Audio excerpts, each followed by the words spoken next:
এত স্ত্রী ফুল এসেছে কিন্তু পুরুষ ফুল নেই, তাই আমি এই যে দেখেন কুমড়া ফুলের পুরুষ ফুল নিয়ে এই যে পাউডারগুলো দিয়ে আমি পরাগায়ন ঘষে ঘষে এইভাবে পরাগায়ন করাই দিবেন। অথবা আপনি কটন বাডের সাহায্যে এই যে পুরুষ ফুল থেকে ইয়াগুলো নিয়ে পাউডারগুলো নিয়ে স্ত্রী ফুলের মাঝে এইভাবে লাগিয়ে দিবেন। তাহলে এই যে দেখতে পাচ্ছেন পরাগায়নটা যদি এভাবে করা দিতে পারেন তাহলে আপনার প্রত্যেকটা এই যে দেখেন 3টা 4টা করে যে দেখতে পাচ্ছেন এগুলো প্রত্যেকটা লাউ হয়ে যাবে আপনার গাছের।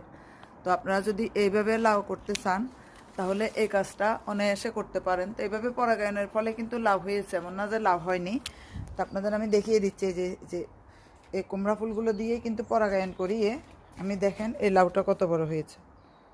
মানে এই লাউটা করিয়েছি কারণ এখন সিজনের শেষ সময়, বিশেষ করে লন্ডনে এই সময়টাতে আপনি পাবেন না এই যে স্ত্রী ফুল পুরুষ ফুল একই সাথে সমান সমান সম্ভাবনা কম। তো যেদিনে কম ফুটবে সেদিনেই